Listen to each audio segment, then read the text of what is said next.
What's going on, everybody? It's Carmine from Barmine Tech, and today we're going to be continuing on working with some NAS operating systems, and today we're going to be moving over to TrueNAS.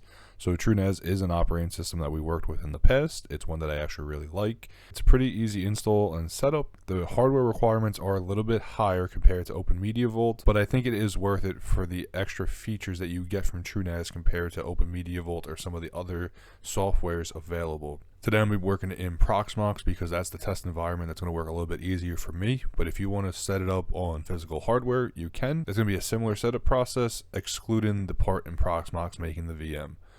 Enough of the talking, let's get right into the setup. We're going to go over to the TrueNAS website and get our installer first. So come over to TrueNAS.com, and TrueNAS is very popular. As you can see, there's a lot of different companies that use it, and I know that Linus references it a lot, and I believe that's what they actually use at their headquarters and everything else. You can see they have some products if you actually want to get some devices for them, but what we're going to do is we're going to come over to get TrueNAS, and then we're going to come over to download TrueNAS Community Edition. Over here is going to be where you can download the Community Edition, so I'm just going to click download. They're going to ask you if you want to sign in. I already have, so I'm just going to click no thank you, and then it's going to give me the download stable. Over here is where you can download the ISO image, or if you want, I can copy it. And since I am working in Proxmox, I can come over to my drive and I can download from URL right here. I already did, so I'm not going to, but just another option instead of moving the ISO around so many times. If you're interested, there's some info like documentation and some other information on here, but what's going to be really important is over here is the TrueNAS scale minimum requirements.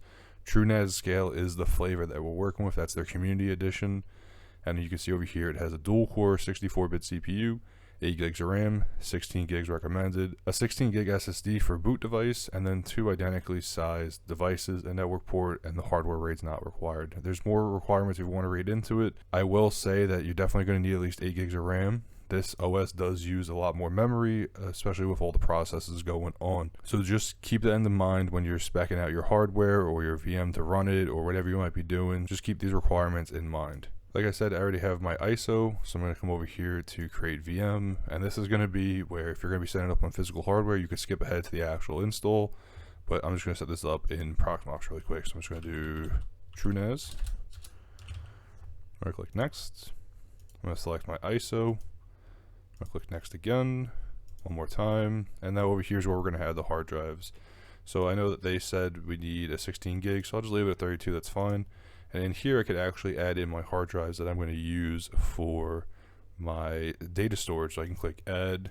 You can see it added SCSI1, and over here is where I can add in a hard drive for it to use for the actual data pool. I'm just going to do 75 gigs because it's just a test machine. I'm going to click next. I'm going to give it 2 cores, and then over here it does say it wants a minimum of 8 gigs, so I'll give it 8092. And then if I click advanced over here, I could actually enable ballooning, and I was going to give it 512 as a minimum. I'm going to click next. Networking looks fine.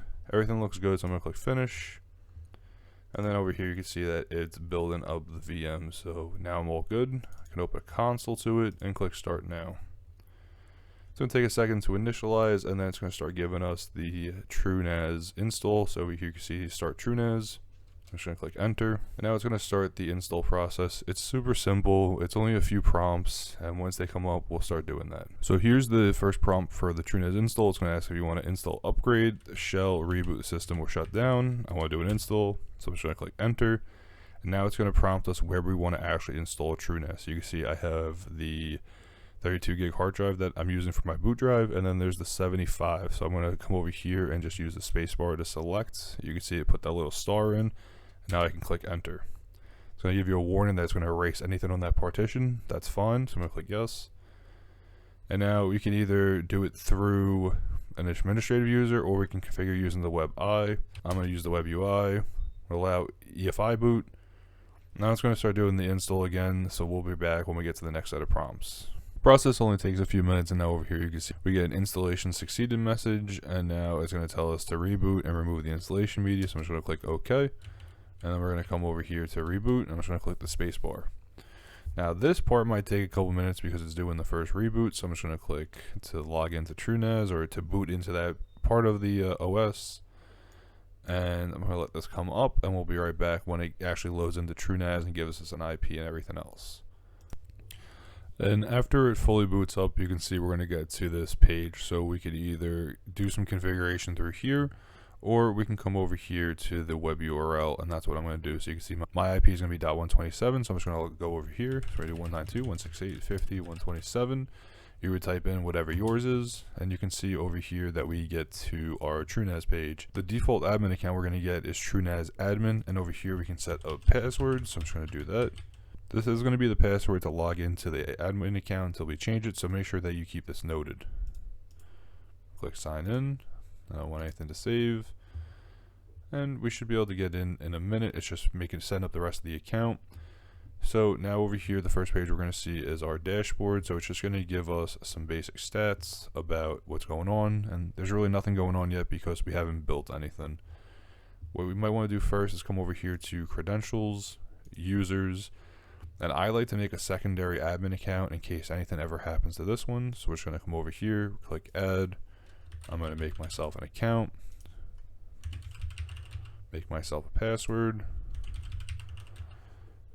And now over here we can adjust the permissions as we need. There's some extra options such as like you can set permissions for what directories they can access, stuff like that. What we want to do is come over here to auxiliary groups, and if we click on the little question mark, it's just going to say how we could add it to additional groups. So I'm just going to come over here, and I want to be part of the built-in admins. I believe there's another admin group in here as well. And you see if you scroll it to the bottom, there's a TrueNAS admin as well. So I'll just give myself that as well. The built-in administrators will give us full access, and it should be able to give us access to actually get into the share. So I'm just going to click save. And before I get into really changing anything, I like to sign out and make sure my account works. And you can see now I can actually sign in, and I have admin permissions. So you can see mine is a little bit different, but I am a full admin over here. So at least we have 2 accounts in case anything ever happens. So again, we're coming over to the dashboard, and now we could actually start building out our NAS. So the first one we're going to need to do is create a data pool. We can just call it whatever we want. So I'm going to call it pool 1. And a lot of these options over here are going to be optional, as you can see, like all these over here. But this first one's where we're actually going to do it. So I'm going to do what's called a stripe because I only have 1 disk. If you're running a machine with multiple drives, then you can most likely do a mirror or some sort of a RAID. I only have 1 hard drive, so I'm going to use a stripe. And you can see it's actually going to throw a little warning, and that's because they really don't want you to use a stripe. Unfortunately, it's all I have to work with. Other than that, we're pretty good. We could just click next. And all these are optional, so I'm actually just going to go to save and go to review. And everything looks good to me, so I'm going to create the pool. We're going to confirm, hit continue, and now it's going to create the pool, and this goes pretty quickly, so we'll give this a few seconds. And now over here you can see that pool 1 is made, and it actually gives us our stats about the data pool. The next part we need to do is we can come over here and check our data set, and everything looks good over here. And now the next tab is going to be shares. So this is how we're actually going to make it so we can share it across the network. So I'm going to use SMB because, again, that's the most common one used. We're going to click add. We're going to select this. We're going to come over to pool 1. And we're actually going to do a data set because that's what's going to be recommended. And we'll just call it share. And you can name this whatever you might want to. And click create. And all this is doing is just putting another directory pretty much inside of that data set that we made previously. We're going to come over here and click save. And we're going to start the SMB service. So now after a system restart says everything should be good. So I'm actually just going to come over here. I'm going to reboot the system really quick, and then we'll be right back. And after a minute or so, the system's going to come back up. We're going to get our login page again. And I'm just going to log in. And we should be all good now. You can see the SMB is on, so we should be good. If I come over here to whack to it, I'll just change my IP, so it's going to be 127. And you could put the actual share in that we made, or we don't need to, so we should be able to whack to it. Over here, it's just asking for some credentials, so I'm just going to put in my username. And over here you can see it actually comes up with that share we just made, and there's nothing in here. So if I just come over here, I can make a folder, and now we actually have some data in here. So there are some other options in here that you can take a look at. If you're really going to be using this NAS for some serious storage, whether it's important files, whatever it might be, you may want to really take a look into the data protection tab. This is going to be how it kind of syncs your data out or makes snapshots and backups of it to make sure that you don't lose it. This is different than using a RAID or anything else. Remember, RAID isn't an actual backup, it's just redundancy. This over here is going to be actually how you save your data if it comes into some sort of hardware failure or anything else. So if you're going to go in and actually use this for important storage, you might want to take some time to learn how this works and really make sure that you have this set up the way you need. I don't really have anything important being saved on it, so it's not going to be something that we're going to really cover today. Over here, if you ever have to make any changes to your network options, you could do it over here in the network tab. Whether you need to change the IP or maybe you're adding interfaces, you could do that here. Again, credentials is going to be where we make our users. We can also make groups. So if you're going to make like a viewer group, or you're going to make groups for certain shares or whatever it might be, you could do that in here, and then you could assign users to those groups. They have credential storage for if you're going to be backing up to like the cloud or SSH connections, you could do that in there as well. And then if you're going to be using certificates, you could do that as well. Over here on apps is actually going to be their containers that you can install along with it. So this is why TrueNAS requires a little more hardware compared to some of the other softwares, because you can actually come in here and install containers, any additional apps you might need. So you actually could see over here that in their basic catalog they have 202 apps. So if I click show all, we can go through and you could see that there's a lot of different what we would commonly use as Docker containers in here. The process is very similar compared to if we're going to be doing this with Docker or something similar, that we can just kind of come over here and we can click install, and we're going to set up a pool. So we just kind of make another directory in our storage pool for these containers to get installed to. Not going to really go too much into detail into this, but there is the availability to add apps or containers into your TrueNAS. Over here we have the reporting tab, so if your system is having issues, or maybe you're trying to see how it's been running, you can come over here and take a look at the CPU, or you could probably change this to get some more information out of it. And then over here we just have our system, so we have updates, so I'm all up to date, and you can have it set to auto update or not. And then we have some other stuff like general settings. Here's stuff for your GUI, so if you need to change anything over here, some location stuff, your time servers. If you're going to set up SMTP for it to send out email alerts, you could do that through here. Really, it's just some of the normal stuff, and you could just kind of go through here and mess around with it. But this is really the basics of setting up and getting a TrueNAS box up and ready to run. The process is really simple, and I mean, we go through 3 tabs, and it's just a few clicks at each one, and over here we have a whole setup running already. So that's how we set up TrueNAS. I actually like TrueNAS, I think, a lot out of all the NAS operating systems that I've used. It has a really nice UI, it works really well, and it's super simple to set up and manage.